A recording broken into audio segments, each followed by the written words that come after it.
Hello, everyone. Welcome. My name is Carmen Mazzara. I serve as Executive Director of APSIA, the Association of Professional Schools of International Affairs, to which all of your graduate programs belong. We're so delighted to have Keegan Scott here from the Fulbright program to talk to us about the Fulbright Policy Fellowship and the many opportunities it provides to early and mid-career US nationals. So we're so glad to have Keegan here. If you have any technical issues as you go through, please feel free to send me a direct message. If you have any questions or snarky commentary, whatever you like as we go through, feel free to put that in the chat and we'll be able to get to those pieces after Keegan is done presenting. We are recording, so the ability to revisit this session or to share it with others will be possible, and it will be up on the APSIA YouTube page. I'll put that link in the chat in just a minute after this session is completed. So thank you all so much for being here. Keegan, thank you for sharing your great wisdom with us. And please, the floor is yours. Thank you so much, Carmen. It is an absolute pleasure to be here today. I certainly thank you all for being here. And with that, I will share my screen and share the presentation. So thank you all once again. All right. Well, without further ado, as Carmen mentioned, my name is Keegan Scott, Outreach and Recruitment Officer with the Fulbright US Scholar Program. And I'm excited to be sharing more information about the Fulbright Public Policy Fellowship, a very unique opportunity for early and mid-career professionals to do a particular project as a technical specialist abroad. So without further ado, I will begin. And I will mention too that, if you have any questions, as Carmen mentioned, please put them in the chat. I'd be happy to get back to them at the end of the presentation. As you know, it'll be much more of an informal setting then, where I can certainly answer your questions more directly. So without further ado, so what is today's webinar, today's information session? I'll give a program overview of what is the Fulbright US Scholar Program at large, followed by why Fulbright. I will then discuss eligibility, an overview of the FPPF, the Fulbright Public Policy Fellowship, followed by discussion on participating countries, potential placements, application components and tips, and then lastly, I will get to everyone's questions. So thank you so much. All right. So first off, what is the Fulbright US Scholar Program? It's important to stress that the Fulbright program is an international exchange program at its core. The advancement of our mission is to foster mutual understanding between nations, advance knowledge across communities, and improve lives around the world. And this is simply the heart of Fulbright. So something to note is, we always mention this in all of our sessions and webinars, is that diversity and inclusion is very much important. As a program that represents the American people, it is critical to our work that a broad and diverse range of American experiences are represented by Fulbrighters abroad. With that in mind, we are actively seeking a diverse pool of applicants for the Fulbright program. So just for some knowledge of the program writ large, while the US Scholar program is the smallest piece of the puzzle, it is one of the most strategic. All of our programs are possible through the development of relations that faculty foster, and of course technical specialists, perhaps like yourselves, while abroad through programs like Fulbright. So why Fulbright?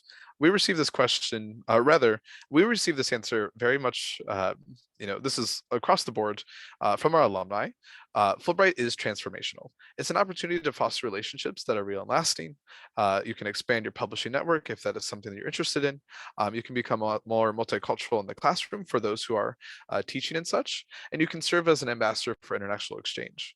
Of course, you gain the professional recognition as being identified as a Fulbright Scholar, a Fulbright Public Policy Fellow, and you can join a vibrant alumni network of over 50,000 people. But something really great about Fulbright too is that it is family friendly.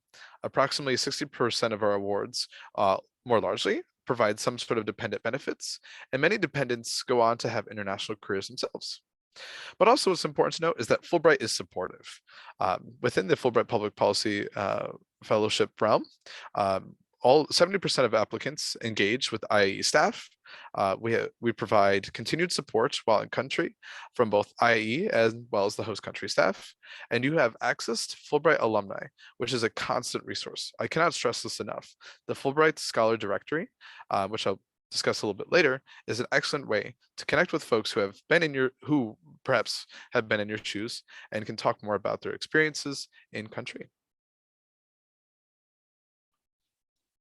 So, what is the Fulbright Public Policy Fellowship? The Fulbright Public Policy Fellowship provides opportunities for U.S. early and mid-career professionals and practitioners to serve in placements in a foreign government ministry around the world. It must be noted that applicants should not contact potential host ministries to organize or advocate for a placement. Um, as a technical specialist in said foreign government ministry or institution, 80% of the time will be immersing yourselves in ongoing assignments and new initiatives at the direction and under the supervision of host government officials. This is truly a unique opportunity in which potential, or rather prospective technical specialists can make change within foreign governments. However, that other 20% of your time will be in which you'll have time to have a self-directed independent research project. If there's something in which is related to your field as a professional, or perhaps you have done something more academic, this is a great opportunity in which you can work in country to serve as, to create some sort of independent research. Our fellows are generally 4 to 9 months, and they are approximately 12 globally. So eligibility, so this is absolutely key. Fulbright Public Policy Fellows must be U.S. citizens at the time of application, and the desired qualifications include a graduate degree in a public policy related field, whether that's your a JD, a Master's in Public Affairs, or perhaps Master's in Public Health, 3 to 5 years of public policy relevant experience, and perhaps language skills dependent on the country itself. Although these are the desired qualifications, if you do fit these categories in particular, I highly encourage you to apply. But that being said, if you have any concerns about your eligibility, I'll provide this later, but you are welcome to reach out to fppf@iie.org, and I'll put this in the chats as well. Great. So moving on. So what countries and regions are participating? So we have a wide array of regions represented as well as countries. So in Africa, we have Botswana, Ghana, and Rwanda. In East Asia and the Pacific, we have Cambodia, Fiji, Thailand, Timor-Leste, and Vietnam. And finally, in the Western Hemisphere, we have Colombia and Peru. So truly, our opportunities for being a public policy fellow do vary, and it's quite an exciting time as we have something for everyone. So I do want to go over different ministries and opportunities country by country.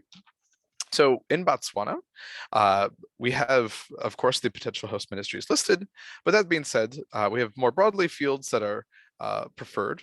And I do want to emphasize these are preferred fields of interest and or potential host ministries. If you have a particular project that is outside these, they are absolutely welcome.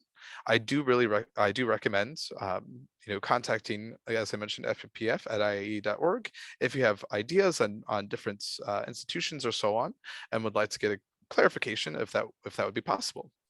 But that being said, the sky is the limit. This is a very unique opportunity, and so please, consider that. All right, so Botswana, particular fields of interest are energy, infrastructure development, labor relations, grassroots development, civil society governance, and advocacy to strengthen democracy and government accountability. Ghana, there's a particular interest in land and natural resources, environment, education, information and communication, gender and social protections, tourism and the arts, health and public health, energy, agriculture, and so on. For Rwanda, public health, infrastructure, and governance are of a priority. But as I mentioned again, this is not an exhaustive list. You may select institutions outside of those presented here today. So moving on to East Asia and Pacific, which certainly is the largest realm. We have 5 different countries with very much unique awards. So starting off with Cambodia here, as a potential host ministry or focus, culture and fine arts through their Ministry of Culture and Fine Arts is very much of interest. I will note that although English is sufficient, Khmer is not required. In addition, we have Fiji for potential Fields, we have education, energy, environmental sciences, and agriculture. And as noted, English is an official language, so you would not have to worry about any sort of language requirements in those regards. For Thailand, we have, as you can see, a list of different host ministries. With that being said, there are potential areas of focus, those being public health, education, science, and research. Again, English is sufficient, but Thai language, as Thai language is not required, but certainly if you have any proficiency, it is certainly welcome. And moving on now to Timor-Leste, the fields of interest are public health, food security, infrastructure, and education. And although Portuguese is encouraged, it is not required. And lastly, we have Vietnam. So different fields of interest are education, health, environment, social work, information technology, telecommunications, agriculture, and of course, public policy. Again, like most awards, most potential host countries, English is sufficient, although Vietnamese language, if you have some, would certainly be of interest. Now, moving on to the Western Hemisphere, we have both Colombia and Peru. Something to note, as while the other awards do not require language experience outside of English, for both Colombia and Peru, advanced Spanish is required. For these particular awards, you would need to complete a language evaluation, which I'll discuss in a moment. But that being said, in Colombia, although these potential host ministries are listed, again, you may propose institutions outside of those, but there are certain fields in which that are priority. Public and global health, information sciences, energy and agriculture being those. And Peru, as this is one of our longest host countries for public policy fellows, certainly there's an expansive list in which folks can apply to particular institutions and ministries. Here for Peru, particular fields of preference are combating gender-based violence, social inclusion, anti-corruption, equality and integration, as well as sustainability, dialogue and reconciliation, identity, and diversity. Certainly, I've provided you with a lot of information. This is on our website, so by all means, you're welcome to go, which I will provide here in a moment. Go to our website to look more into the Fulbright Public Policy Fellowship to see more about the potential host ministries listed, as well as the requirements for country by country. So moving on to the application components. The Fulbright Public Policy Fellowship is unique in the sense that the application is different from the Fulbright US Scholar Program writ large. You will have an application form as well as essay questions, in which I will go over in a moment. You will have to upload a CV or resume, as well as 2 letters of reference. As I mentioned, for Peru and Colombia, a language proficiency report and evaluation would be required in those instances. Of course, if you have language skills that are relevant, say Portuguese in Timor-Leste, Thai in Thailand, and so on, you are certainly welcome to include a language proficiency report and evaluation. But again, as the different country states, that is simply an option. It is not required, except for Peru and Colombia.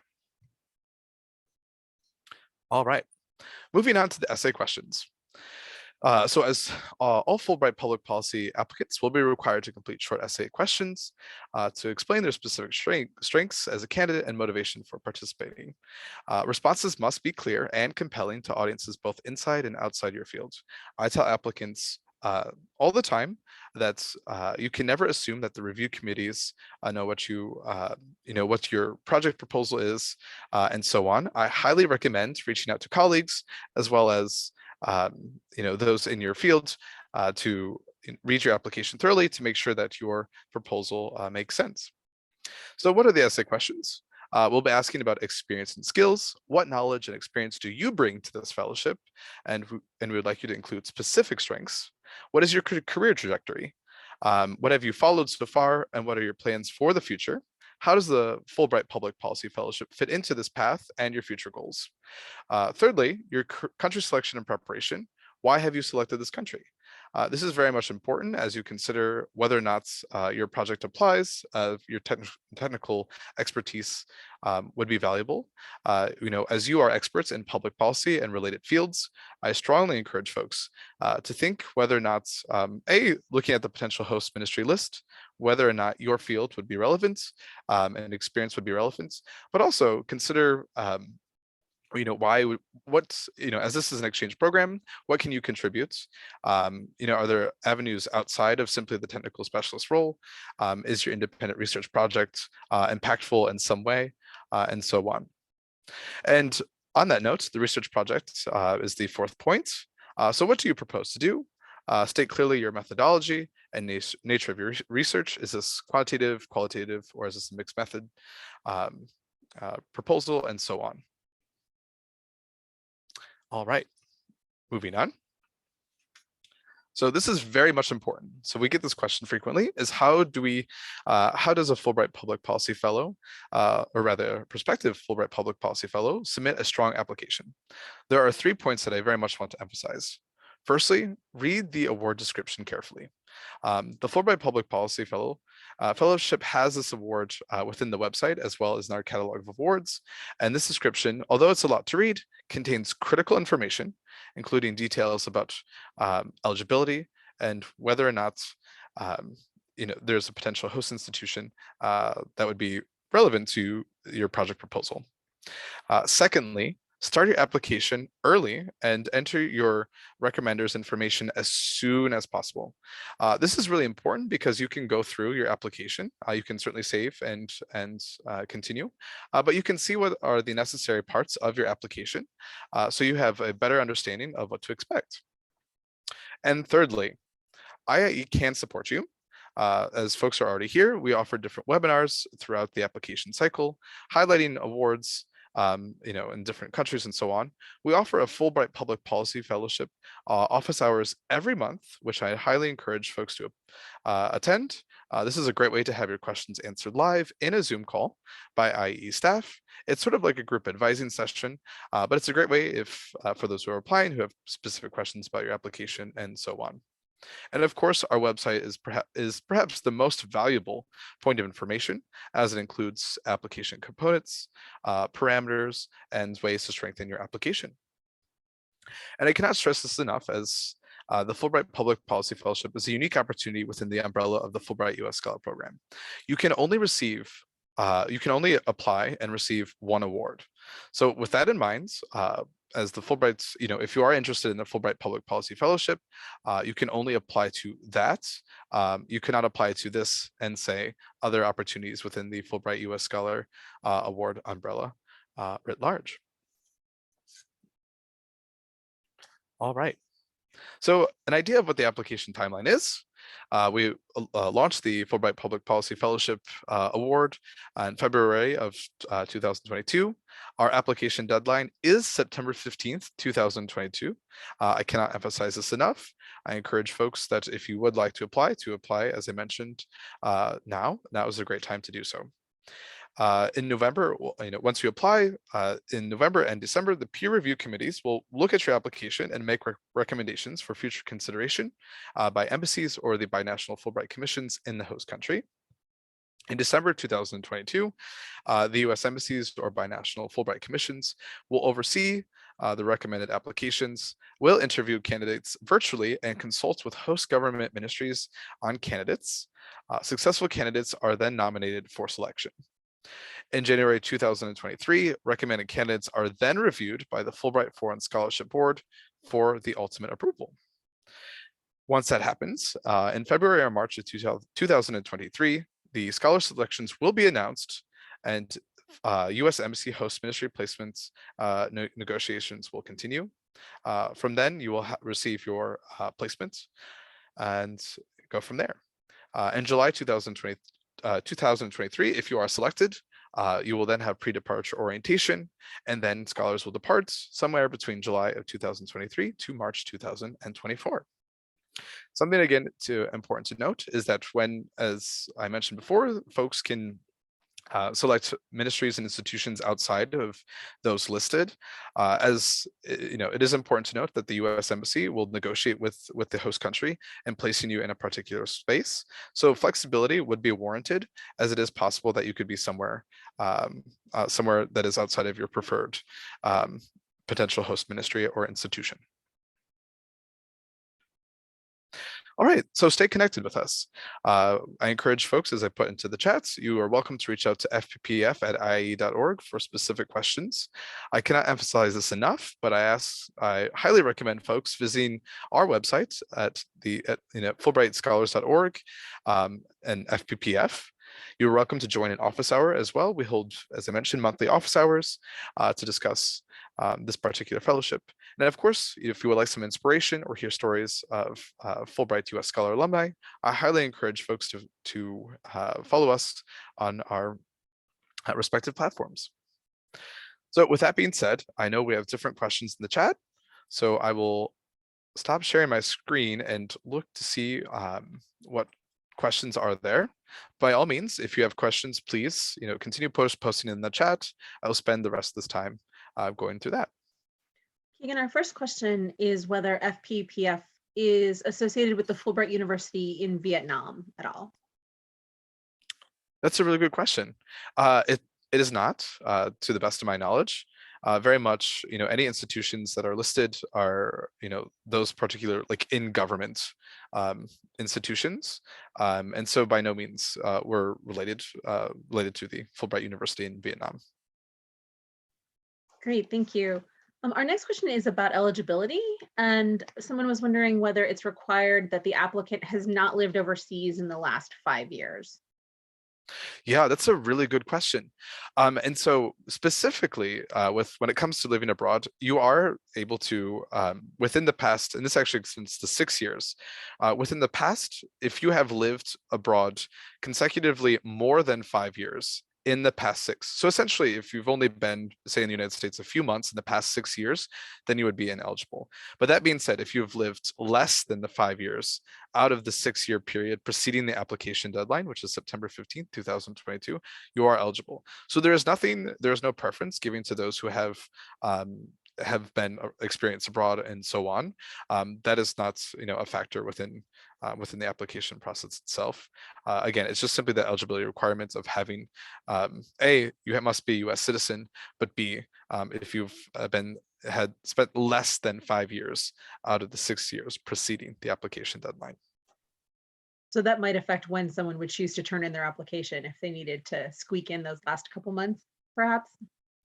Right. So, I mean, it's very much, this is why, if folks have been, and we get this question often too, is, I've been abroad I just returned to the United States, am I eligible? Well, it might be, and this is again, the application deadline. You might be able to say you've just returned from the United States and you've spent the last 4.5 years abroad, you still would be very much eligible because we have the September 15th deadline. That's when that cutoff is.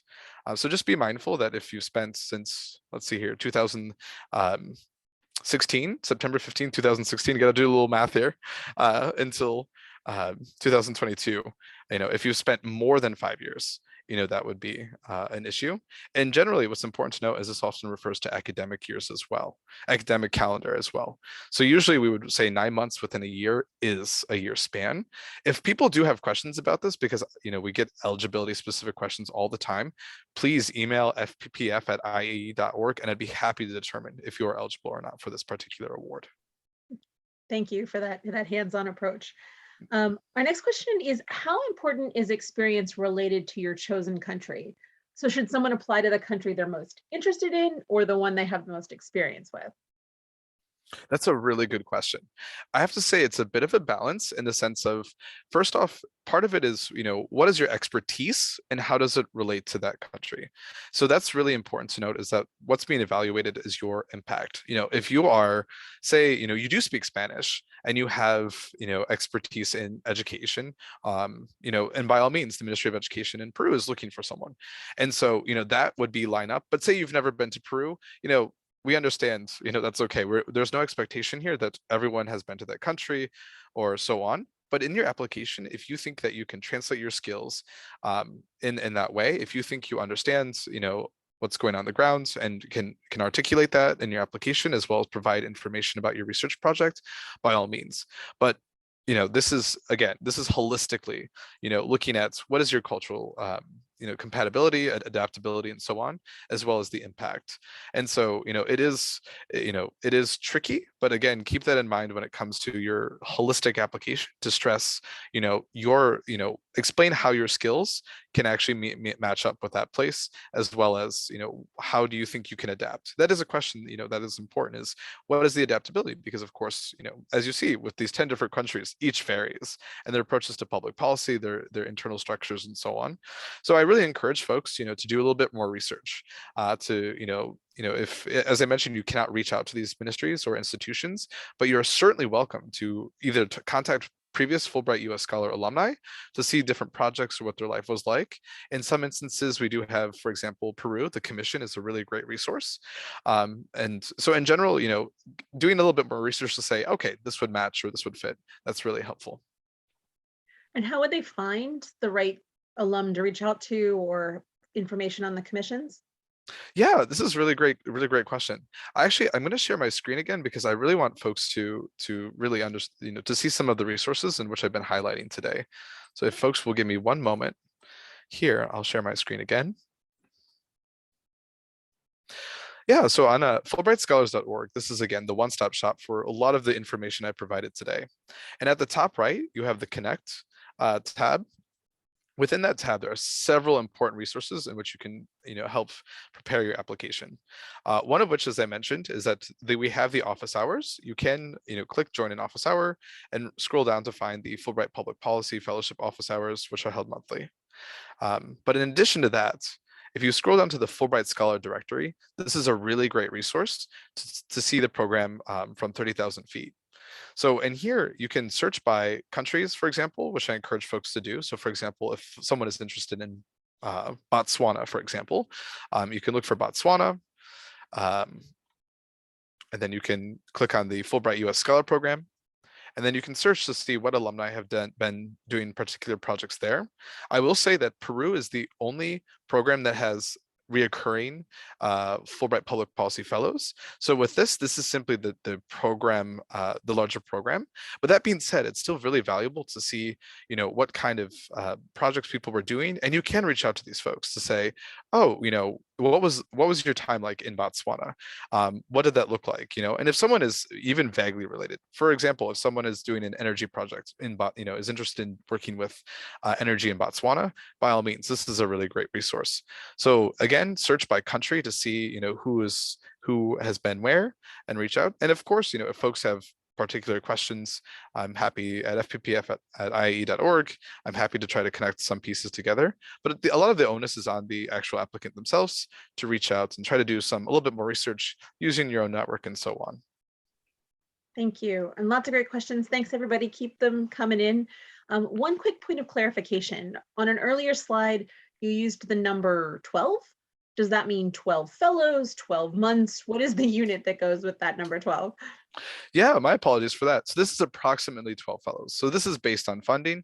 We've set the number for 10, but there is an approximate amount for 12 fellows.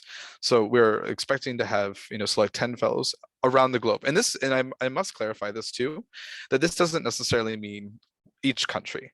If everyone is applying for say, Rwanda, by all means, then we would more than likely have, depending on eligibility and whether or not we have, placements and so on, we would have up to 12, funded grants and fellows in those countries. So again, I say this because folks have often asked me, okay, Keegan, I want to, is everyone applying to Peru? I don't release that information, of course, with the applications like Liz and past applicants and so on. But simply, I encourage folks to look at the, places that they think their expertise would make the most impact. That's what matters. So by all means, it can, we might have 3 in Peru, 1 in Colombia, 1 in Fiji, Timor-Leste, and so on. It's just simply varies. So again, it's based on the strength of your own application. Great, thank you. What's the potential that new countries will begin to participate? Someone's particularly interested in Eastern Europe, the Caucasus, Central Asia. They just like eating plov. What are you going to do? That's a really great question. I love that question. Yeah, so it's simply, it does, every year we reach out, just to give some context about the Fulbright US Scholar Program, we reach out to different countries and commissions, embassies, and so on to see what is their interest, what are their needs, and then we translate that into Fulbright awards based on our funding. And so every year we're constantly updating the list to see how many, how many awards, how many countries are interested. And so with this, we've expanded the program to now approximately 12 fellows for 2023, 2024, and 10 different countries. So this possibly will change. Last year, we had Ukraine, Burma, Peru, and Cote d'Ivoire. But certainly, of course, the security situations in Burma and Ukraine has made those, are not feasible destinations. And so that has changed. Cote d'Ivoire has, for a variety of reasons, has switched, has chosen to do different awards. And Peru has continued the Fulbright public policy fellow for quite some time now, actually. So that being said, it updates every year. Even if you're not interested this year, I highly recommend coming back February 2022, fulbrightscholars.org to see what opportunities are available. Thank you. One attendee was wondering about the pre-departure orientation. Is that something that's virtual? Is it in person? And if it is in person, do you generally have a sense of where it takes place? Yeah, this is a really great question. Generally, it will be virtual. If it is, it truly depends year to year as we, are slowly, and as we still are within the pandemic, but we still are approaching things cautiously. This year is expected to be virtual, but perhaps in the following years this could be in person. And so, by all means, if it was, if we did have a pre-departure orientation in person, it would be Washington, D.C. at the Institute of International Education office. Thank you. One other clarification point, one of our colleagues was wondering whether it's primarily focused on students, those who are currently doing research. Can you unpack that early mid-career terminology a little more? Yeah, certainly. I mean, I will say that we've intentionally left this broad because we really want a wide application pool of qualified folks who are interested in making a difference in a foreign institution, ministry, or so on, with the right skill set. So this is why when it comes to early to mid-career, the biggest, points is often, times we try to focus on folks who've, again, these are desired qualifications, folks who have had a master's degree, a graduate degree in some sort of field related to public policy. And I will say that, of course, this is, wide in itself, because as you noted, there are several different fields that were not necessarily related to public policy directly. So perhaps someone is interested in culture and fine arts, but doesn't have a public policy, degree particularly, by all means, we'd still welcome applicants, especially if they had, experience in other ways. And so, early to mid-career generally means, as we mentioned, at minimum 3 to 5. And so if you've had more, for example, that is welcome. So again, it's difficult to say what is it, what we're looking for. These are our desired qualifications, right? Having this, having some sort of public policy degree, 3 to 5 years of experience, these are desired. And we understand that for everyone, this means something different. And there's still highly qualified folks who are outside of that scope. So that being said, if I would still encourage folks, to either reach out to me or to still apply, honestly, if you feel that, you have this experience, because again, this is, truly, it varies, and we don't want to pigeonhole anyone. We want really, a wide pool of applicants. And would you consider internship experience counting towards those years of experience? Yeah, certainly. This is varied by, from case to case, what is experience. We, intentionally don't list that because we, often say people have, experience from, like you mentioned, internships or things like that, because we understand public policy has, particular meanings. And so by all means, I would, include that as well. If you've had different fellowships, in other aspects of your life, if you've done research, have been, doing something in particular at a think tank, your own employment, for example, is experience. Truly, it's expansive. So I don't want to limit folks. This is why I want to emphasize that, you can make a case if you have, if you think you have skill sets and, the knowledge and whatnot, by all means, it is possible. Thank you. One thing that does seem a little hard and fast is about language proficiency. Can you talk about how proficiency is tested, if it's a Fulbright test or they test on their own coursework? How does that element get demonstrated? Yeah, so as I mentioned, Peru and Colombia do require advanced Spanish. And so within the application, on the language evaluation, you will have, there's two parts to the language evaluation. And that the first part is your own self-evaluation, and then one from an external evaluator. And so there's a lot of flexibility on what's, who that can be and what that is. Generally, we ask folks to seek someone who is obviously a fluent speaker, perhaps a native speaker, maybe a former teacher, for example, someone that has taught formal classes. If you are a native speaker for those languages, you wouldn't need to. You wouldn't need to have a language evaluation. But within that, the two forms, the self-language evaluation form will ask you, what do you think your writing, reading, comprehension is, and will list different levels and so on, and different activities that you could participate in. And similarly, the evaluation, will have an outline of what's the what the foreign language evaluator should be looking for. And oftentimes, again, there's flexibility in what this is. This can be simply a conversation with a teacher can ask you, can we do this 15-minute conversation, for example? This is outlined both within the application portal as well as on our website. And so I do, if folks are curious, particularly in, if you want to apply to Peru and Colombia, to start your application, look to that section and download those links to say, okay, this is particularly what I need in that situation. Thank you. It looks like one of our colleagues struggled to find contact information for some of the scholars in the directory. Can they email you, or is there another place to find that information? Yeah, so the Fulbright Scholar Directory you're quite right, does not include contact information. And we do that for data privacy reasons. But that being said, you're still welcome to, even with a simple Google search, you'd be able to find their contact information listed. A lot of folks are either professionals or, folks in academia or a variety of fields, as this is, again, Fulbright US Scholar Program writ large. But by all means, you're welcome to do that. Occasionally, I can certainly point you in a particular alumni who would be willing to talk with folks. So again, you're welcome to email me if you want a little bit more depth. But again, I do want to be mindful of data privacy and and such. And so for that reason, a little bit of research, looking at someone on LinkedIn or so on, or just a Google search can help people find some contact information in which you're willing to reach out to people on. And sometimes too, your alumni office through your APSIA school may know who was previously a Fulbright scholar and be able to connect you that way too. This is a question I'm sure you get a lot, but how many questions do you get on average per year for the program? Yeah, how many applicants? So this truly, well, first off, I'll back up for just a moment and say, yes, what you were saying, Carmen, is completely correct. If you've had at each institution, we have two different Fulbright connections. We have what's called the Fulbright Program Advisor for the Fulbright US Student Program, and we have the Fulbright Liaison for the Fulbright US Scholar Program. And these, although they work together in some conjunction, these are really great resources in which you can reach out and say, oh, hi, can I, in my alumni institution, in my, alma mater, can you look at my application, for example? And so I'll get to your question in just a moment, because I don't worry, that's on deck, but I do want to provide this resource so people do know what to expect. So I will share my screen once again. And I will say these are fantastic questions, so I'm really glad folks are so engaging today.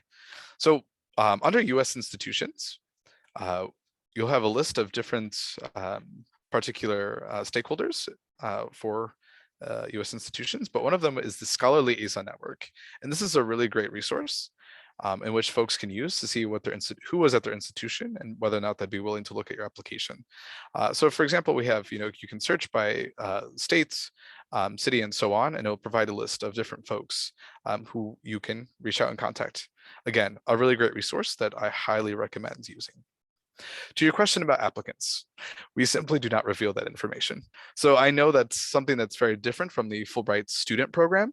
And of course, the Fulbright Public Policy Fellow is something that's kind of sandwiched between student and scholar, as it encompasses a really wide range of folks. But unfortunately, we do not release that information. I can say that last year we had only, we had enough for 4 grants. And so there were 4 recipients, Fulbright Public Policy Fellows for this upcoming 2021-2020 year, or rather 2022-2023 year. And we've now expanded that, but again, we do not, release that information, and we simply do not know, of course, until the September 15th deadline, how many people apply. So again, although people like to play a bit of a numbers game, and I understand, I highly encourage folks to think more about your application holistically, about the impacts and so on. Certainly, impact is on the bingo board today. It's a coverall. I hope everyone's gotten that. I cannot emphasize enough thinking about your impact as a technical specialist and the skills you bring to the table. Good advice, whether it's 4 applicants for 4 spots or 400. Indeed. Right. One of our colleagues had been looking at the post for Cambodia and saw that there was not a great deal of information. And so they were wondering what that signals. Does it mean this is a country where where it's more restrictive on where a fellow might be hosted, or if there are other fields and other hosts that might work, and kind of how to read all those signals? Yeah, this is a really good question. And so generally, it's simply, of course, the answer is it depends. So every country, we have a different level of engagements. For example, Peru is something I highlight as they've had a long-standing relationship with this fellowship program. And so for them, it's guaranteed that they will have a lot of engagement from the commission, for example. But we have several countries that are new. Fiji is a prime example, where we have a lot of folks who are not, Fiji is new for the U.S. Scholar Program writ large, as this is the only opportunity to Fiji is through the Public Policy Fellowship. So by all means, we as the U.S. Embassy, the Fulbright Commission, the Fulbright's U.S. Scholar Program reached out, to different posts and so on to say, okay, U.S. mission to Fiji, would this be of interest to your institution? And they negotiated this.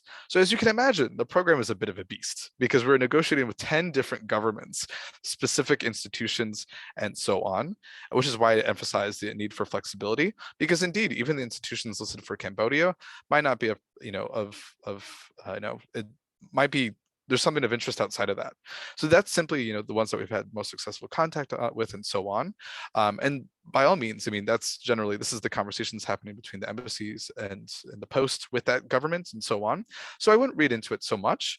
Often, again, these are potential hosts, this is something they've said, okay, we have a really, we want to say tourism is a priority in Cambodia. So we would love to have a public policy fellow. So that's the signal, is that they've said there is a need, and we think this would be a good way of meeting that. But that being said, there are still plenty of, if you come in with an application for energy and say, what's my work is particularly relevant to Cambodia, and you have a great application and so on, it's possible that you could be selected. So again, these are potential. These are things that have been, discussed, and these are the needs that they've indicated. So don't let that hold you back. Again, we asked a little bit of flexibility in your application to think, could you be placed somewhere else, for example? So just keep that in mind. But in general, it just shows the needs, things that they're, priorities for those governments. Can I push on that a little bit more? You've encouraged folks to be both flexible and specific, tailored, linking their skills, and yet really amenable to anything. How do you suggest folks convey their openness while still tailoring an application to a specific opportunity? Because they seem like competing forces. That's a really good question. I think, I reference this specifically for the host, potential host institution or ministry. So if you in your application, you say, I encourage everyone to choose a specific place and follow up with that. But also, in that, you can say, again, there is space to say my skills would also be applicable in XYZ. That is possible to say my skills, as someone who is say I am an expert in public health, and you are in Ghana, you can still say that I can apply this to different, in different ways in different institutions, and you don't have to spend a lot of time doing so. You can spend literally just a sentence on stating what that looks like, because again, excuse me, this truly varies. I know it is tension. There's always tension between, we have such a broad program, we have specific things, what to do. It is a little bit opaque, and I agree. And so it is possible to say, just mention that, say yes, my skill set can apply in different places, and do that succinctly, because again, you have only so much space. So by all means, I recommend showcasing your skills, mentioning the institution, how to tie that, but then also saying a little sprinkle in there of saying, perhaps this could be, applied elsewhere. Did you hear that, everybody? Sprinkle, sprinkle throughout your application. We're almost at time, so folks, please keep these great questions coming in. Keegan, my other question for you is about the timeline. So we're having this conversation in June 2022. It sounds like the earliest folks would leave is a full year for them now. For mid-career professionals or folks who are finishing their graduate school program, how do you recommend they plan that for their life, especially if they won't know until September or later if they're going to be leaving the country a year from now? Do you have advice on balancing all of those elements? Yeah, that's a really good question. So the good thing is like, first off, you will be notified if you are recommended. And so there is, there is a bit of a process here where, in November, December, you will receive some sort of notification that you've moved on. So keep that in mind. If you have moved on, that's great. And then of course there's interviews as well, virtual interviews. So these are smaller steps that can inform you to say, okay, this looks like this might be more of a reality. So keep that in mind, if you are concerned, because of course that is irrelevant. I know, as this is, catered to those who are in public policy and, professionals. So by all means, this can vary in what that looks like. But, first off, I encourage folks to be somewhat transparent, let folks know that you are, your employer know, for example, your institution know that you are applying and considering this, and whether or not, that can, fit into their work. Oftentimes I have a really prime example. There's a public policy fellow who was, doing research at the Indiana University, and her work actually dovetailed really nicely with, with the program. And, they said, great, we do it. Like we'll work with it. And so some institutions, some employers might be actually excited about this and say, how can we tie your expertise, because you're doing this, can this be tied back into your career trajectory here? So honestly, if you're applying for this, consider talking to your employer, your institution, so on, about saying, can this match up? Can our goals align for this? And so on. And then of course, as you get notifications, that can help give you some more clarity. But again, the award length is generally, anywhere from 4 to 6 months. And that is, it does require a bit of flexibility because again, we're working with a lot of governments. But that being said, we are happy, the program management team is happy to work with you on how to actually accomplish those goals, to say, can we work with institutions, your employer, so on, to get you here? Because this is a really unique opportunity and we want you to go on it. We know we were selected for a reason. So by all means, we do have the support from IIE once you are selected that can help, facilitate, trying to, contact, say, the institution employers, say, here's, a formal letter, so on. But transparency, I really would lean into it. I always ask for permission rather than forgiveness. I'm sorry, that's completely counter to the way that we operate here at APSIA. No. If unfortunately someone is not selected, can they reapply the following year? Yes, most definitely. I highly encourage it. So, of course, as I mentioned, year to year, the program is changing. Certainly, this is something that's slowly, obviously, I don't want to jinx it and say we're going to expand and we're not, but obviously, the funding is there. This is a fellowship of, great interest to a lot of different countries and institutions. And so that being said, I highly encourage folks to reapply. Your previous application will not affect your current, your next application. So if you apply for the 2023, 2024 cycle and you are not selected, or even if you're an alternate, for example, that is a possibility that people could be alternates for this fellowship, which simply means that you are, as alternate indicates, you are, waiting to be, you are selected in some capacity and you could be then, chosen. That will not, even in that status, that will not affect a future application. But I will say, one award. Remember, you can only apply for one award. So keep that in mind, is that if you apply for FPF, you can apply either for, say, the student program or the scholar program in any other capacity. Great advice. And thank you for that always important reminder. Folks, we have about 10 minutes left, but we can always give you back part of your day. Keegan, is there advice you would have for things applicants should definitely do and things they should definitely not do in order to increase their competitiveness? Right. So something I will always emphasize is that the review committees, although they are made up of folks within different disciplines relating to your, public policy, public health, law, so on. I mean, relating to what have you indicated on your application, never assume they understand your project. Clarity is one of the biggest pitfalls that applicants face because they aren't it's not clear how they can institute, their technical specialist role. So this might require some research. This is, I would really, the lucky thing is you don't have to, aside from applying and then, you obviously being assigned, placement if you were selected, it doesn't require a lot of effort initially to make that, again, connection with that potential host institution. So you have time. I mean, there are applicants who have waited till September 14th, although I do not recommend. Please do not. Do you see the gray hairs? I certainly recommend folks apply early, start their application soon, and then, ask people to review it. Ask folks, whether you're Fulbright liaison, your colleagues, your whoever, to look at this and say, does this make sense? Does this, is this what I'm doing right? And by all means, we say you cannot reach out to host institutions or, potential host ministries, but you can reach out to people on the ground. I mean, if you know someone in Colombia who's at a think tank or so on, who's affiliated, with something in your discipline, use your network. I really encourage that, because again, a simple error, a mistake, a spelling mistake is, no one wants that. So really review it and make sure. Good advice for life as well as the Fulbright Scholar Program. Yes. So not seeing any more questions in the chat, I want to thank you, Keegan, for all of this great insight and walking us through the application program. I want to thank all of our attendees for their amazing and really insightful questions. As was shared, the link for the program is available in the chat. The deadline is September 15th, and Keegan has repeatedly offered so kindly to answer your emails. So take him up on it and use this as a great resource.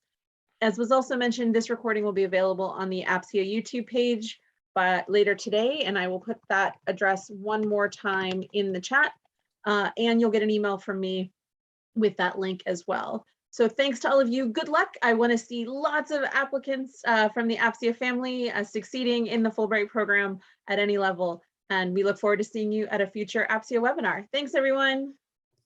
Thank you so much, Carmen, and thank you, everyone.